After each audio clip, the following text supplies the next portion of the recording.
Yeah, whoa. Look, they can never keep me down, I'm going. And if I ever fail, just know I'll go again. I never quit, cause I know that every loss may lead to another win. I'm going up.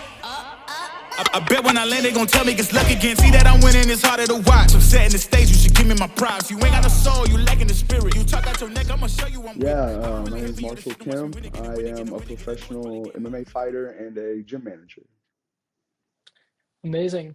So let's start out with your roots. What originally got you started fighting and what motivated you to push yourself to that next level?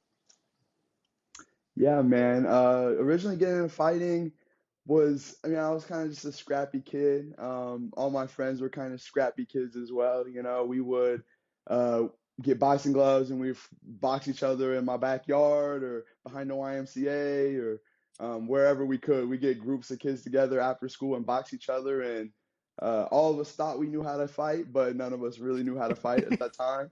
Um, it kind of took me getting into altercation. Again, I was a scrappy kid, a little bit of a mouthy kid. I got into an altercation with the upperclassman when I was a freshman.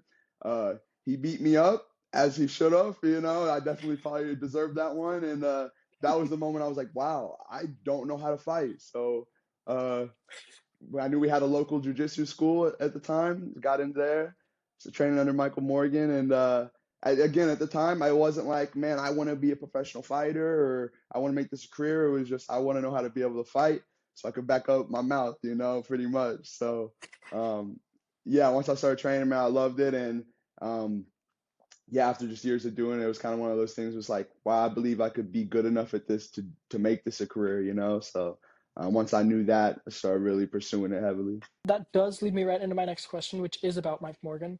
What has he Mm. meant to you, and what are some important lessons that you have learned from him?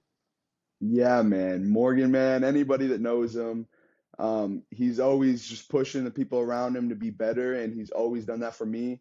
Um, I feel like one of the most important things for any young person is to have a good mentor, a strong mentor, and that's what Mike was to me. I met him at 15. Maybe didn't have a ton of strong male influences in my life, and Mike was that. And man, he just always has backed me. He's always down to invest in people that invest in themselves. So I think once he saw that I really cared and I was really investing in myself, then he started investing in me as well, you know. And man, he's cornered me for almost every fight I've had. He's warmed me up for all those fights. He's my current employer as well. I mean, I'm wearing TR Fitness right now. I'm a gym manager also, so I manage the Mount Vernon location. Um, and just honestly, man, like firsthand witnessing Mike. I've known Mike since 2013. When I met Mike, he had retired from teaching. He cashed out his retirement to uh, open up another TR Fitness location. And at that time, he was not extremely well off. Again, he just came off making teacher salary to kind of chase this dream in a sense. And I watched the guy go from aspiring to have things like these Porsches and these beautiful things to now having all of these things. You know what I'm saying? So he's really made it seem attainable. You know what I'm saying? So when did Mike start cornering you? Was that like a day one Beautiful. thing? Yeah, man. I started Okay. training with him when I was, like I said, when I was 15 years old. So Yeah. in Missouri, you can't legally fight a sanctioned fight until you're 18. So yeah, as soon as I turned 18, we took a fight, and he was in my corner, man. Yeah, And day he's been there one, day since. one. That's awesome. Beautiful. He's been there, man. He's been there. Yeah, That's that's my guy. That's my guy, man. And Do I anything find it that I do. amazing because when, talking about this interview, Tim specifically talked about you as somebody who invests in people who invests in themselves. So to hear you Mm, say that about Mike Morgan, it just kind of brings it full circle and it's really yeah, beautiful. man.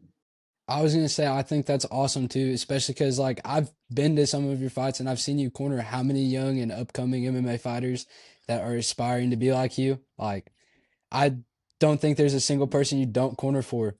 Like you're there 90% of the night. You maybe watch Yeah, one or two man. fights from the sidelines. Like it's insane. Bro, this last weekend, thank you, brother. Dude, this last weekend, I had seven teammates fight. I was in the corner seven times.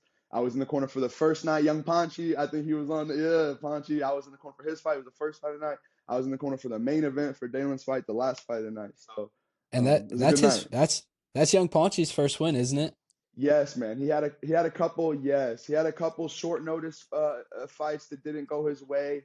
That But man, happens. Ponchi's as game as ever. I feel like our preparation, yeah, for sure, man. It's the fight game. I feel like his preparation for this one, he was so dialed in. He had his family in from Arizona. Ponchi was not losing that night. He was not losing that one. So yeah, I'm Heck yeah. proud of that kid. So what's your professional record now? I am 8-1. Eight and Eight and one. one. I have 7 finishes. Yeah, I think 6 submissions, 1 TKO, my recent one. And does that help you mentor all these young guys? I think not just the record, but the experiences I've had. Because I'm 8-1 as a pro, I was 8-2 as an amateur. So man, I've had a lot of fights. I've made that walk a lot, and I tell them I have experienced everything that they could experience in there. You know what I'm saying? Like I've went into fights feeling good and lost. I've went into fights feeling bad and won. You know what I'm saying? I've experienced it all. I've went hard decisions and won and lost. I've had quick finishes, you know. It's just like any emotion or anything that they're gonna feel in there, I feel like I have felt it. And I feel like that adds a lot of value in the corner with these guys. And they know that what I'm telling them isn't coming from a place of nothing, right? It's coming from a place of experience. Did you steal that speech from Mike? Copy pasted? Didn't, but I steal a lot of things from Mike. I'm Steal a just lot of things from that guy. Speaking of you coaching and cornering, what are some of those things that you notice and it's that impression of this kid has what it takes, this guy can work Yeah, on this? yeah. I think above anything, I know if a guy kind of has what it takes. I don't want to say I know, but in the gym, even before the fight, they'll tell you a lot about themselves, right? If they're not a consistent person in the room, they already don't have what it takes, right? They could have the fire, they could have the desire, they could have the athletic ability, but if they're not a person that's in the room consistently, constantly, they're not going to amount to much, you know? But then once they do have that fight, uh, man, it's all about.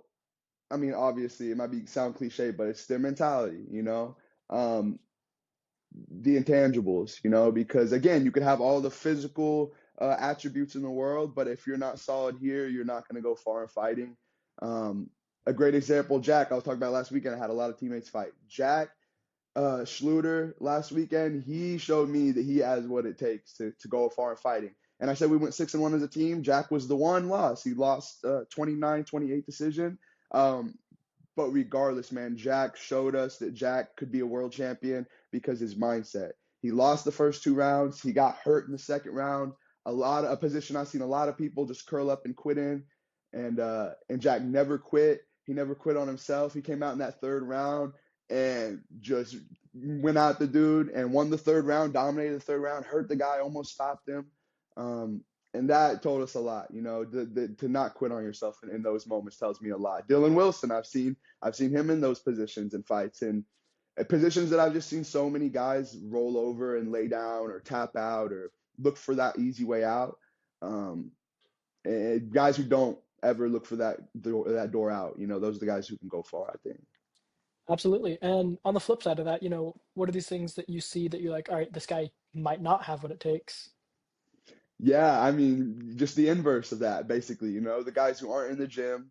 There's a lot of guys who do this for maybe a little bit of attention or clout that comes with it. That's the wrong reason to do it, you know. Um, yeah, the guys who just can't be in the gym constantly. If you're not like a real martial artist who is obsessed with this, then it's probably not for you, you know. Um, I've seen all different types of people handle the moment differently. Um, but all those people who can, again, just get right back in there, win or lose. Man, I've seen one of my old teammates, Steven Wilson, I've seen him go out for his first fight, and the moment was kind of a lot for him in his first fight. And he kind of curled up and he lost that one. But that doesn't define you. One performance doesn't define you. Like you could look at that and be like, oh, Steven's a quitter. He doesn't have what it takes. I've seen Steven go back to the gym. I've seen him reframe his mentality. I've seen Steven go and win his next 3 fights. And in his very last fight, get his nose pushed across his face, broken across his face, and still take the guy down and finish him a minute later. You know what I'm saying? So going from a guy who shied away from punches a couple years before that to a guy who can get his nose broken across his face and still win. Um, it's just about if you're willing to put in the work and the hours in the room and the work on the mat, but also on yourself and your mentality, you know? What was it like for you not to be that guy after your first loss as a pro? Yeah, Like, man. how did you come back Man, from my that? first loss as a pro, that one hurt extra bad, bro, because my Yeah. first loss as a pro, I mean, it being the first loss as a pro hurts extra bad, but it was also, if you guys don't know, it was in front of Dana White, the Mhm. I president of the I UFC. It was in did, front of and the that's Nelk boys. I know you kids might. yeah, Yes. I did, and I kind of wanted to touch on it because of that. Like, that's a crazy fight, and like, I Mhm. know me personally, like mentally, that would Yeah, mess man. with me. So, how'd you come back from that?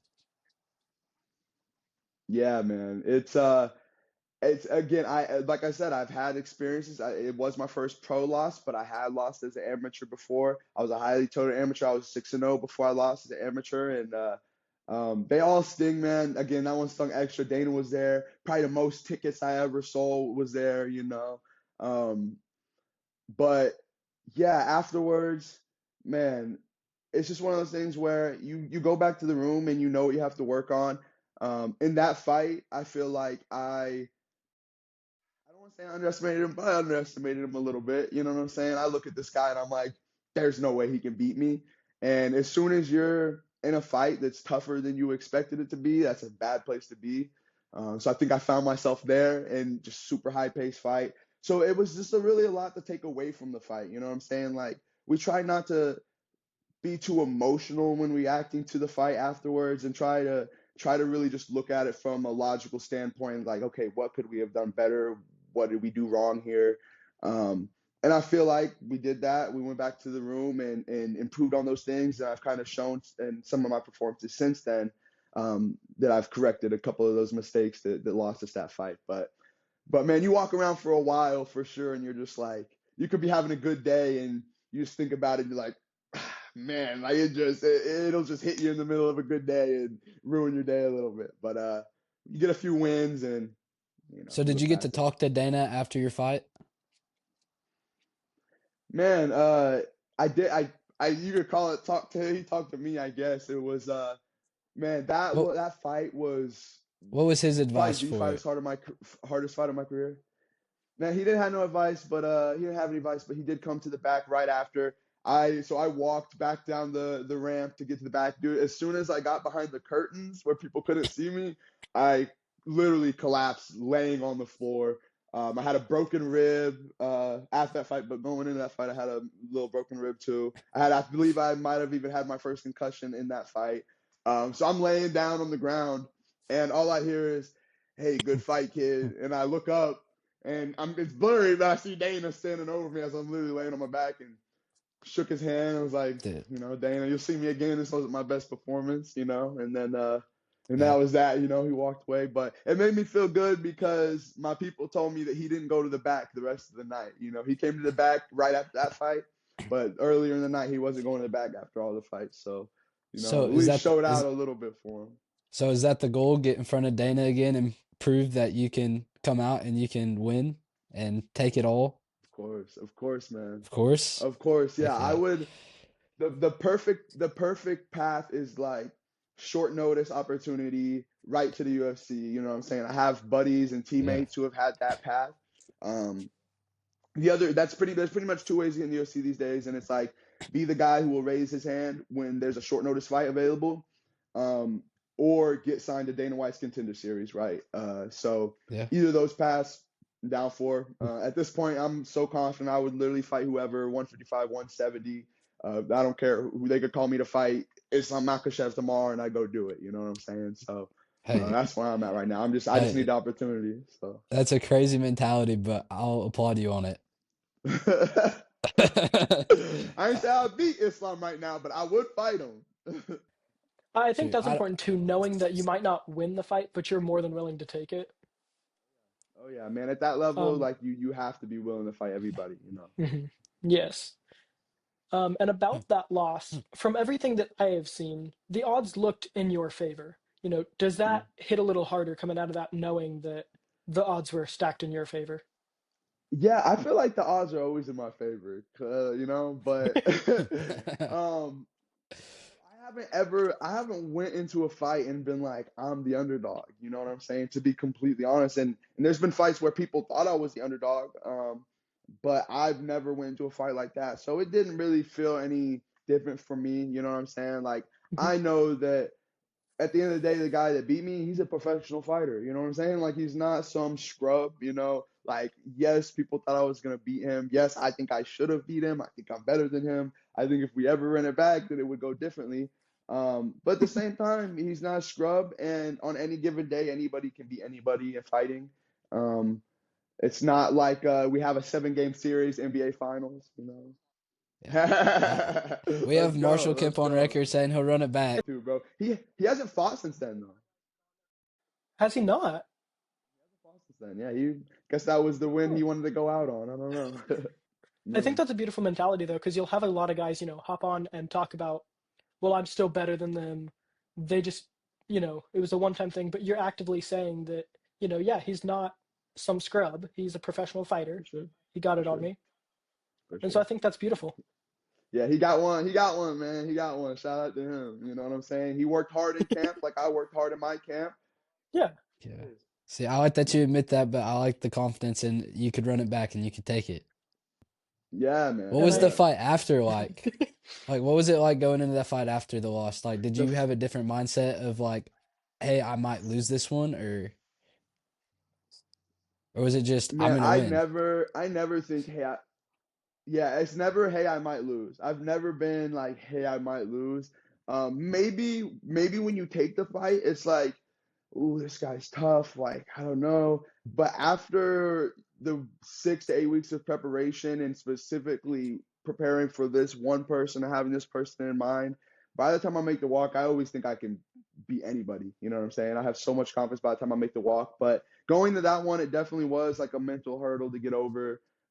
Getting over a loss, losing to someone that I again thought that I should have dominated. Um, but yeah, my opponent, Cliff Wright, he was a vet. He was a guy with a mixed record, not the best guy in the world by any means, but he was a guy who has beat people that he was not supposed to beat before as well. So he knocked out a guy at Thomas Gifford who had fought in the UFC, was a tough guy. Thomas was supposed to win that fight and got knocked out. So I know that's always a possibility. I don't want to be that guy to get knocked out, and that was in Springfield, in my hometown, in the main event. So definitely, I took that fight super, super seriously. I learned that lesson of, maybe for the second time of not underestimating my opponents. Because again, going into that Ken Beverly fight, maybe underestimated him a bit. So I just went in with the mentality that this is gonna be a war, no matter if it's gonna be or not. In my head, this is gonna be a hard fight. In reality, the fight was about a minute or something, and I submitted him. But yeah, just expecting a hard fight, but I still had the same confidence, man. My confidence is I've been training for over a decade. It's gonna be hard to shake it, you know. I know I'm good at this. I mean, No. A bit earlier, you had mentioned that you had gotten into a fight with an upperclassman, and that was kind of why you decided to start training. Are there any other situations like that that kind of put those decisions in place for you? Man, I don't think so. Like around that time, like I said, we were boxing a lot. Around that time, I got into like a couple street fights with some school kids after school type stuff, and uh, and I won those and I felt good. And then when his buddies, then I lost that one, didn't feel so good. But genuinely, that was the awakening of me being like, I feel like every guy for the most part kind of just thinks they know how to fight. And I definitely just thought that until I'm on the bottom of Mount getting punched in the face and I don't even know what Mount is. I'm at the bottom of it. And I'm thinking, man, I don't know what to do. You know what I'm saying? So for me, I couldn't sit with that, bro. I have too much pride. I have too much ego. And so I went home and I was like, I gotta figure this out. I gotta learn how to fight, bro. Like that's not okay with me. And my buddy Travis Parker, shout out to him. He kind of sat me down. He's like, bro, we should get into this. There's a jujitsu program in town, and he really is the one who talked me into it. So I I had played football at that time. I quit football. I believe I was freshman. I quit football, signed up for jujitsu that same night, and yeah, I've been training for ever since. No, would you run I it would back have to be the today kind of too? guy to be like, I think I get that one. I think I get that one. I think you get that one too. For I'd have to sure. brag about it. I would have to brag So. about it. Look, Dude, I'm hey, like the only guy to beat him. I wouldn't even flag him for it. Yeah, he did, man. He got it. Yeah, Yeah, he did. yeah. I remember going straight to my house after I walked home, and my cousin met me at the house. Everybody at school knew this fight was gonna happen, and my cousin was like, yo, what happened? What happened? I'm like, he beat me up, man. And he was like, what? Nah. I'm like, yeah, he whooped me, bro. Like, I don't He know, would man. be. He did. Like, I'm a realist, bro. Like, I ain't gonna fake it. Like, it is what it Yeah. is, man. You gotta. I feel like, man. I feel like one of the most important things to be able to do in life is to take an L and just be able to do this because I've seen so many people take an L and just let that L multiply because they can't get over the initial L. You know what I'm saying? Like you Mhm. gotta just gotta disregard, move on. So, First time we met you was at an MMA event. I'm sure you remember. And I remember you talking to one of the guys at the mhm. mosque, one of the security guards, and you started talking about a surgery that the mosque actually helped your mom pay for. Do you remember that? So how like what all was that, and Yeah, like man. how'd that affect your MMA journey, man? Because like that didn't you like what you told from what you told me about it briefly, like you wouldn't even be walking straight without it. Like that's crazy. Yeah, yeah. So I was born with a thing called Blount's disease, which is basically something that affects your growth plates in your knees. And the way I had it, I would have been severely pigeon-toed and severely bow-legged. So you can imagine how that looks, pigeon-toed and bow-legged. That would have been pretty crazy. So I said it was the Shriners, and I didn't know this until recently. It's the Shriners, I think, but it could be the Freemasons. I don't know if that's one and the same. I kind of need to check my facts on that, to be completely honest, because I'm not positive on that. But either way, shout out to the Shriners, shout out to the Freemasons, because yes, they did help. When I was 1 or 2 years old, they had me in. Uh, I had operation. I had double leg braces. Think Forrest Gump style. I had that on my knees for a year or two, maybe. Even man, going back to school, preschool, first grade, all that.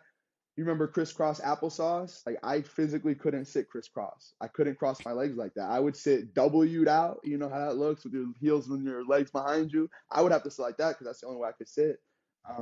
So yeah, to be able to run and jump, and I mean the fact that I'm a professional athlete is probably yeah. So Shout out to has them for that sure. affected you throughout your MMA career at all? Like, or even like during like when you first started training? Yeah, I mean, hard to say. I've had my share of knee injuries and weird things. I've had my patella, my kneecap dislocate many times, so that sucks. But I don't know if that's fully connected. It could be, but it definitely there's ways that it also helps me because um, man, there's certain positions in jujitsu when I'm rolling with guys, when I'm going to sweep them, let's say if they're passing backside, I know this is all like a foreign language maybe, but if they're passing backside, I can hook my leg still moves in that weird way to where I can catch Yeah. this little back hook on guys and still hit this sweep. Or a question mark kick, if Yeah. you know what a question mark kick is, I can kind of Hmm. throw it Yes, up a sir. nice little question mark kick because my Yeah. legs move weird. So yeah, Right. I think pros and cons, like with Pros and anything. cons for sure. Yeah. I mean, but that's kind of crazy how it's all like connected. Like, and like you might not have even been here today without that. Yeah, man. Like, Yeah, for sure. Yeah. No, I was definitely blessed, bro. Definitely blessed. Grateful for that for sure.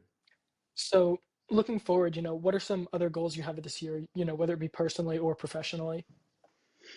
Yeah, goals, man. Right now is just to get a fight booked, bro. I'm trying to get February 28th in Springfield. Um, I'll be main eventing that card just as long as I can get an opponent booked. So that's what we're working on immediately.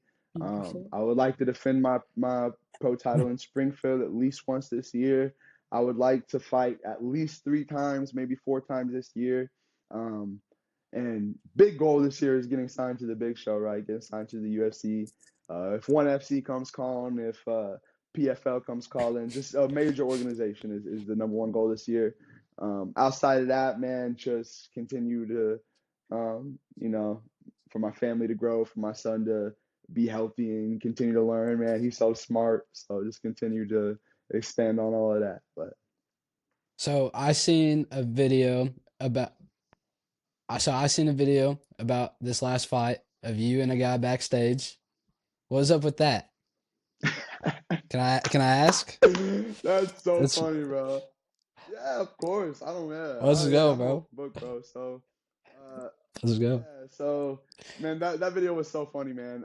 That was after all the fights. Again, I cornered a bunch of people. My teammate just won in the main event, so we're in the back. I'm celebrating the win, having a good time, and Dylan is across from me, and I'm talking. I think Ponchi's next to me. I'm talking to Ponchi, and I just look up, and Dylan and Rayleigh are like, yo, what's, and I look over and this dude is sitting way across the room, like yelling towards me, bro. Like, and this dude, by the way, is Luis Pena. He's a guy that I got offered to fight for February.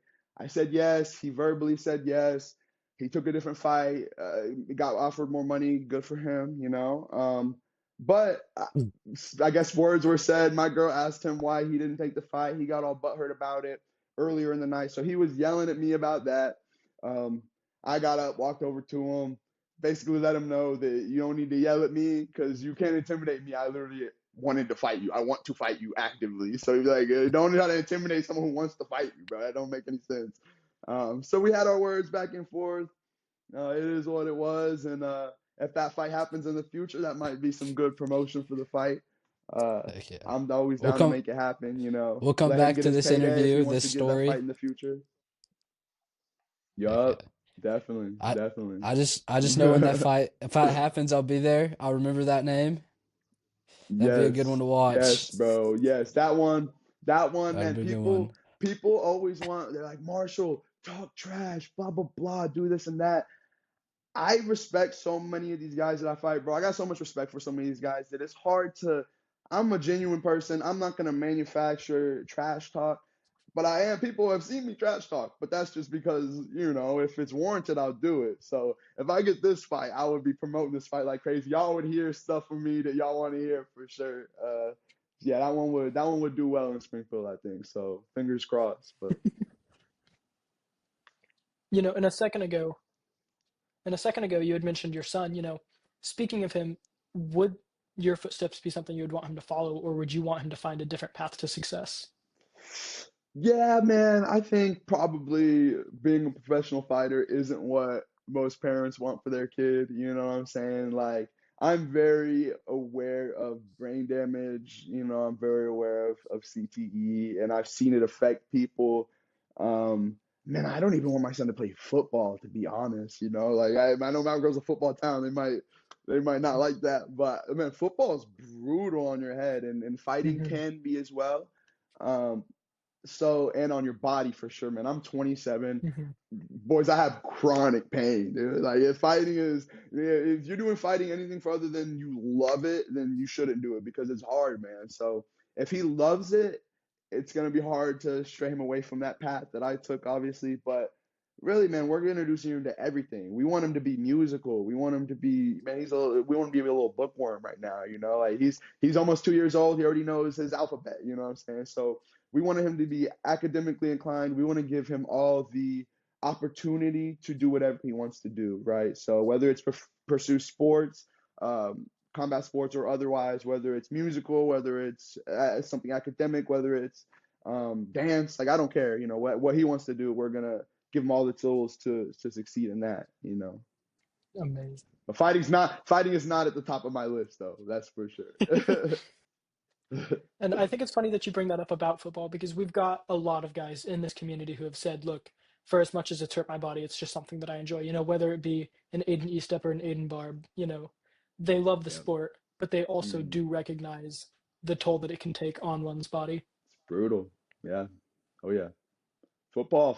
I look at football now and I'm like it's almost more brutal than fighting, dude. Like you watch these guys head to head with these helmets on, like little mini car crashes happening, you know. Like as a younger man, I didn't really pay attention too much, I guess. But now when I watch Hmm. football, I'm not a big football guy, but when I watch it now, I'm like, ooh, like I'm wincing at some of these hits, you know. Dude's getting up Yeah. slow. Yeah, it's a tough sport, man. It's tough. And then, this podcast is obviously from a media class. How important do you think having a social media presence is and having that ability to promote yourself through media? Yeah, it's so important, and I'm so bad at it. And like, I could be better at it. It's just, man, I don't want to, you know? Like, I really, it is very, very important. Um, Mhm. yes, whether you have a business, whether whatever, you definitely need to be promoting yourself online. Um, yeah, I think if I had a bigger social media presence, if I had hundreds of thousands of followers on Instagram or whatever it may be, um, maybe I would have got this call to a big show earlier, right? You know, that definitely helps your chances. So, definitely having a social media presence helps. For me, I'm a guy who, if I wasn't fighting, I wouldn't even be on anything. I would be off of Facebook and Instagram and all that. And I was for a long time. But being my own business, I do have to be on those things. I have to promote myself when fights come up. I have to sell these tickets and uh, yeah, I need So to do it better, and is working I've been towards attempting to a do it bigger better lately. presence one of those goals? Definitely, definitely. I need to make it Definitely. probably higher on the priority list. But yeah, being more active on social media is something that I'm definitely attempting to do this year. So I've been pretty dry on social media lately. And then, we're getting close to kind of wrapping things up. Is there anything before we do that you'd like to plug, whether it be seminars, businesses, people, gyms? Yeah, man, I should have said this Yourself. off the top. Um, yeah, man. I Yeah, always plug Yeah. myself. February 28th, absolutely.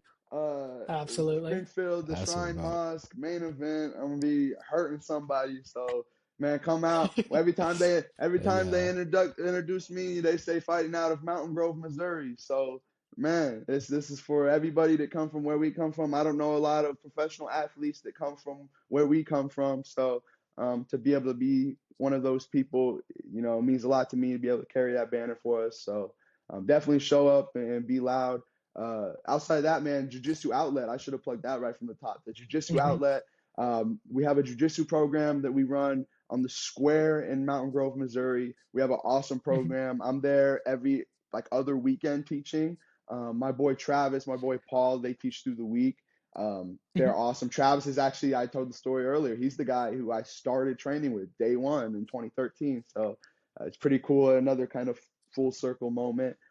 So yeah, he's teaching out there. If you mention that you saw this interview, that you came to Jiu-Jitsu Outlet from this interview, you will get part of your membership, a scholarship for part of it. So uh, let them know that you Heck saw yeah. this interview and go down to Jiu-Jitsu Outlet, talk to Paul, talk to Travis, say you saw the Panther Productions interview, and you'll get a nice little deal on your membership. And speaking of Jiu-Jitsu Outlet, actually, you see students like Ryder Jones and like Matthew Wilson, for example. How does it feel to Yeah. see Matthew Wilson in particular with his brother being a fighter? Yeah, man.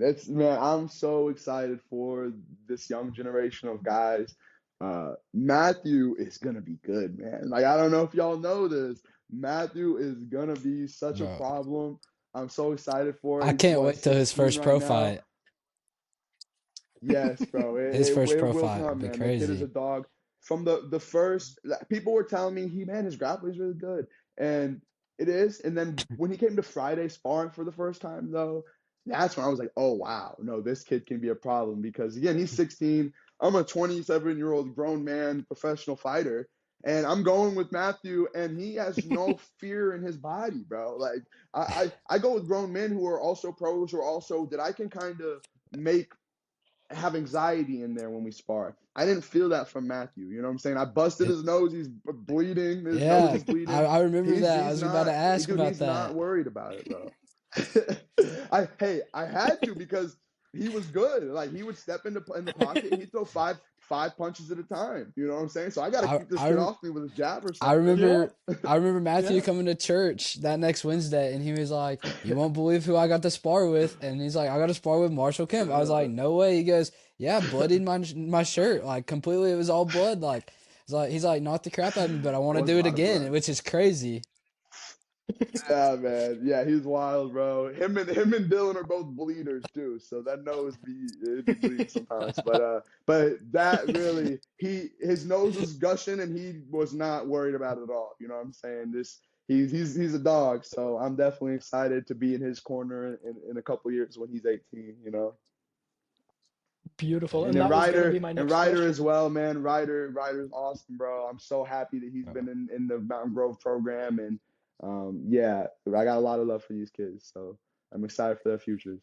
Which don't you guys have more locations than Mountain Grove, or is it just strictly this one? So the Jiu-Jitsu outlet, Paul is the owner. We do have the Mountain Grove one is the one that I'm mainly, kind of affiliated with. I'm the head black belt for those guys over there. So if you train at the Mountain Grove location, I'll be the guy jumping in there and promoting you and belting you up.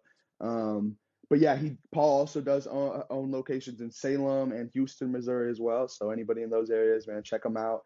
Yeah, Jiu-Jitsu literally changed our lives. So that's why we're so yeah, passionate about it and so passionate about teaching it to others because yeah. it changed our lives, you know. So could change Heck yours yeah, as and well. with how small a community we are and everything, everybody around here is in everybody's business. So maybe some of them other locations will get some love too. Yeah, man, definitely, definitely. All right. Well, on behalf of Panther Productions and Mountain Grove High School, I would like to thank you for taking the time to talk with us and to answer our questions. You have a blessed rest of your day and good luck moving forward. Yeah, Lucas Riley, thank you guys. Y'all are Yeah. dope, man. I look forward to seeing y'all soon. February 28th. I'll see Absolutely. y'all then, man, at the latest. All Absolutely. right, All absolutely, right, thanks, man. y'all. Thank you.